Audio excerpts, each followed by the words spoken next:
সে 6 দিন পার হয়ে যাওয়ার পরেও আসল যারা খুনি, আসল যারা কুশীলব যারা আছে যে পিছনে, তাদেরকে এখন আইডেন্টিফাই করতে পারে নাই। এবং কি যাদের আসল ঘটনা কি সেটা এখন যারা আইডেন্টিফাই করতে পারে নাই, সেটার জন্য আমরা হচ্ছে রাষ্ট্রীয় যে প্রশাসন আছে, শাহবাগ থানা আছে, সংশ্লিষ্ট হচ্ছে কর্মকর্তারা আছে, তাদেরকে আমরা ধিক্কার জানাই।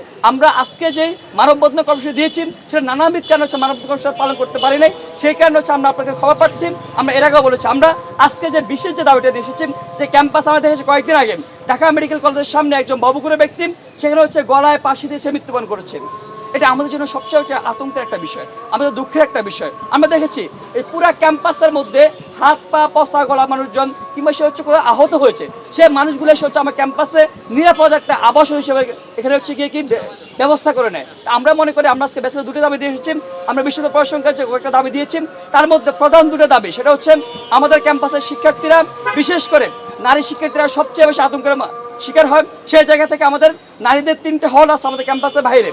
আমরা বলেছি যে সুফিয়া কামাল হল আছেন, সুফিয়া কামাল হলের নারী শিক্ষার্থীরা আপনি যদি খেয়াল করে থাকবেন, প্রত্যেকদিন সোশ্যাল মিডিয়া আমরা দেখতে পারি আমাদের নারী শিক্ষার্থীরা কখনো না কখনো প্রত্যেকদিন কোনো না কোনো সময়ে সকাল কিংবা বিকেলে তারা যখন হল থেকে বের হয়ে কিংবা হলে যুক্তে যান, তখনই কখনো না কখনো তারা হচ্ছে গিয়ে কি বাবুঘুরে মাদকাসক্ত তারা কুরুচিপূর্ণ ইঙ্গিতের শিকার হন, কিংবা তারা হচ্ছে গিয়ে কখনো গলা টিপে ধরেন, কখনো তাদেরকে হচ্ছে গিয়ে কি যৌন মানে কোনো ইঙ্গিত প্রদান করে কিংবা তাদের গায়ের উপর হামলে পড়ে। সেটা আমরা নিশ্চিত, সেটা আমরা দেখেছি।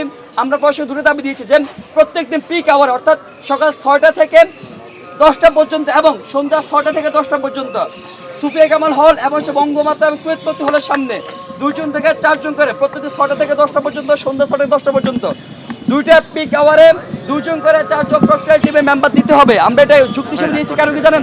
সেটা হচ্ছে আমরা দেখেছি যখনই মেয়েরা কখনো হচ্ছে গিয়ে কি নিরাপত্তাহীনতার শিকার হয়, তখনই হচ্ছে তাদেরকে যে তাদের আশেপাশে কাউকে ডাকবে সেই জায়গাটা পায় না। শাইনি চুলে এখন হবে সব হেয়ার স্টাইল। সিল্কোর দ্বিগুণ শাইনি চুল প্রতিদিন। আমরা মনে করি যদি কোনো প্রক্রিয়া টিমের মেম্বার থাকেন, ফর্মাল কোনো সদস্য থাকেন, কিংবা কোনো প্রক্রিয়া যদি সেখানে অ্যাসাইন করে দেওয়া হয়, কোনো ব্যক্তিকে অ্যাসাইন করে দেওয়া হয়, সেক্ষেত্রে সে অবয়ের জায়গা পায় যে না আমি ডাকলে কেউ না কেউ তো আসবে। আমরা এই বিষয়ে কথা বলছি। আমরা বেসিক দাবি দুটাই, যে মেয়েদের 2টা হল সুফিয়া কামাল হল এবং কুয়েতমেতি এবং হচ্ছে বঙ্গমাতা হল, ওই 2 হলে 2টা পিক আবার সকাল এবং সন্ধ্যায় 6টা থেকে 10টা পর্যন্ত 2 থেকে 4জন করে এখানে হচ্ছে টহলদায় থাকতে হবে 2জন প্রক্রিয়া টিমের যে হচ্ছে মোবাইল টিমের মেম্বার, তারা 2 থেকে 4জন প্রত্যেকদিন থাকবেন। আমাদের বিশ্ববিদ্যালয় প্রশাসন সেটা হচ্ছে গিয়ে কি সেটা তার প্রস্তাবটা তারা সম্মতি দিয়েছেন যে আগামীকাল তারা সেটা শুরু করার হচ্ছে কি একটা মনোত্তাপ ব্যক্ত করেছেন। আমরা এর বাইরে বলেছি যে দেখেন ক্যাম্পাসে বাবুগুরুদের একটা আখড়া তৈরি হয়েছে।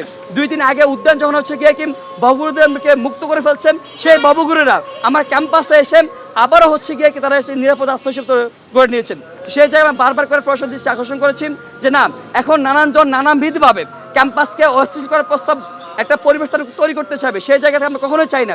বিশ্ববিদ্যালয় প্রশাসন তারা আন্তরিক, তারা কাজ করতেছে, কিন্তু যদি আমরা বারবার করে শেষ কথা বলে এসেছি, যদি আমাদের ভাই সাম্য খুন হয়েছে শুধুমাত্র বহিরাগত ক্যাম্পাসের মধ্যে অবাধ বিচরণের জন্য, আমরা মনে করি আমাদের নারী শিক্ষার্থীরা আরও মানে কি তারা হচ্ছে গিয়ে কি নিরাপত্তার সংখ্যার তারা ভুগতেছে। আমরা মনে করি যদি না কোনোভাবে কোনো নারী শিক্ষার্থী কোনোভাবে হচ্ছে গিয়ে কোনো অস্বাভাবিক পরিস্থিতির শিকার হয়, সেটা দায়ভার অবশ্যই বিশ্ববিদ্যালয় প্রশাসন নিতে হবে। সেটা দায়ভার নিয়ে অবশ্যই বিশ্ববিদ্যালয় প্রশাসন থেকে যে চেয়ারকে আটকে দেওয়ার সুযোগ থাকবে না।